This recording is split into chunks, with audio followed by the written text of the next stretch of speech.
फिलहाल देश भर का जो माहौल है उसकी क्या वजह है ये आपको बताना नहीं पड़ेगा, क्योंकि आप सब बखूबी जानते हैं।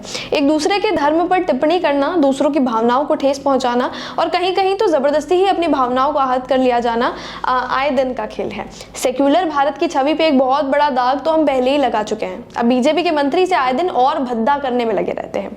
कर्नाटक के विधानसभा चुनाव से पहले लाउडस्पीकर को लेकर कर्नाटक के पूर्व डिप्टी सीएम और भाजपा नेता KS ईश्वरप्पा ने विवादित बयान दिया है। मंगलुरु में सोमवार को ईश्वरप्पा ने कहा कि क्या अल्लाह बहरा है जो उन्हें बुलाने के लिए लाउडस्पीकर पर चिल्लाना पड़ता है? अजान की आवाज से मुझे सिर दर्द होता है। न्यूज एजेंसी ANI के मुताबिक ईश्वरप्पा एक जनसभा को संबोधित कर रहे थे, तभी पास की मस्जिद से अजान शुरू हो गई। उन्होंने कहा कि मैं जहां भी जाता हूं ये अजान मुझे सिर दर्द देती है। सुप्रीम कोर्ट का फैसला आने वाला है, आज नहीं तो कल अजान का अंत हो जाएगा। ईश्वरप्पा ने कहा कि प्रधानमंत्री मोदी ने सभी धर्मों का सम्मान करने के लिए कहा है, लेकिन मैं पूछना चाहता हूं कि क्या अजान के दौरान लाउडस्पीकर का इस्तेमाल करने पर ही अल्लाह नमाज सुनेंगे?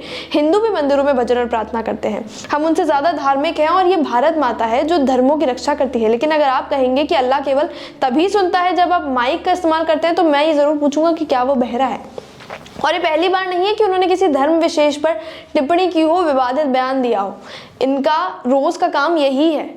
ईश्वरप्पा इस तरह के बयान पहले भी दे चुके हैं। इससे पहले उन्होंने 18वीं शताब्दी के मैसूर के शासक टीपू सुल्तान को मुस्लिम गुंडा कहा था। पिछले साल एक कॉन्ट्रैक्टर के सुसाइड करने के बाद उन्हें मंत्री पद छोड़ना पड़ा था। कॉन्ट्रैक्टर ने अपने आखिरी मैसेज में ईश्वरप्पा को अपनी मौत का जिम्मेदार बताया था।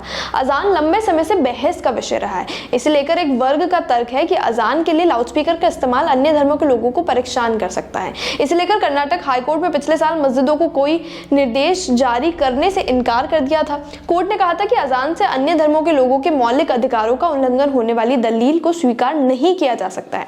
बात अगर की जाए लाउडस्पीकर की, तो सुप्रीम कोर्ट ने जुलाई 2005 में ध्वनि प्रदूषण से हेल्थ की परेशानियों का हवाला देते हुए इमरजेंसी को छोड़कर रात 10 बजे से सुबह 6 बजे के बीच लाउडस्पीकर के इस्तेमाल पर प्रतिबंध लगा दिया था। इसके बाद अक्टूबर 2005 में कोर्ट ने कहा था कि लाउडस्पीकर को साल में 15 दिनों के लिए उत्सव पर आधी रात तक इस्तेमाल करने की अनुमति दी जा सकती है। फिलहाल ईश्वरप्पा के इस विवादित बयान पर आप क्या सोचते हैं? कॉमेंट सेक्शन में अपनी राय जरूर दें।